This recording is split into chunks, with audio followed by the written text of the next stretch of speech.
ആരോഗ്യമന്ത്രി സമരപ്പന്തൽ വന്ന് കെട്ടിപ്പിടിച്ച് ഉമ്മ വെച്ചിട്ട് ഹർഷിനക്ക് പരിഹാരം ഉണ്ടാകും, ഇത്രയും വലിയ വേദന അനുഭവിച്ച ഒരാൾക്ക് അങ്ങനെയാണ് ഇങ്ങനെയാണ് എന്നൊക്കെ പറഞ്ഞ് അതുവരെ ഒരു തരത്തിലുള്ള അനുകൂലനവും നമുക്ക് ഉണ്ടായിട്ടില്ല.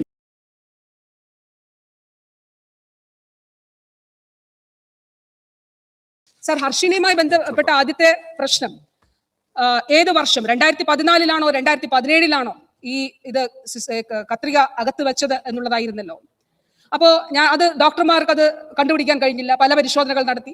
അപ്പോ ഹർഷീന പറയുന്നത് വിശ്വസിച്ചുകൊണ്ട് 2017 എന്നുള്ളത് അത് അംഗീകരിക്കുകയും പിന്നീട് ഈ സർക്കാരിന്റെ തുടക്കകാലത്തിൽ അത് കണ്ടുപിടിക്കുകയും പിന്നെ ഈ വിഷയം ഞാൻ ഹർഷീനെ പോയി കണ്ടിരുന്നു, മന്ത്രിസഭയിലേക്ക് ഈ വിഷയം ഞാൻ കൊണ്ടുവന്നു.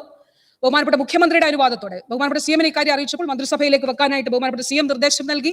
അങ്ങനെ CMന്റെ നിർദ്ദേശത്തിന്റെ അടിസ്ഥാനത്തിൽ മന്ത്രിസഭ 2 ലക്ഷം രൂപ ഹർഷീനയ്ക്ക് അന്ന് സമാശ്വാസമായിട്ട് അനുവദിച്ചു സാർ. പക്ഷെ പിന്നീട് അതോടൊപ്പം തന്നെ മറ്റൊരു കാര്യം കൂടി ചെയ്തു. അത് ഇതിൽ ഉൾപ്പെട്ടിട്ടുള്ള ആരോഗ്യ പ്രവർത്തകർക്കെതിരെ പ്രോസിക്യൂഷൻ നടപടികൾ സ്വീകരിക്കുന്നതിന് വേണ്ടിയിട്ടുള്ള അനുവാദം ഗവൺമെന്റ് നൽകിയത് സാർ. ഇത് കേസ് നടക്കുകയാണ്. അപ്പൊ കേസിന്റെ അടിസ്ഥാനത്തിൽ കോടതി എന്ത് വിധിക്കുന്നോ അതിനനുസരിച്ചിട്ടാണ് സാർ ഗവൺമെന്റിന് പ്രവർത്തിക്കാൻ കഴിയുക, ആരോഗ്യ വകുപ്പിന് പ്രവർത്തിക്കാൻ കഴിയുക.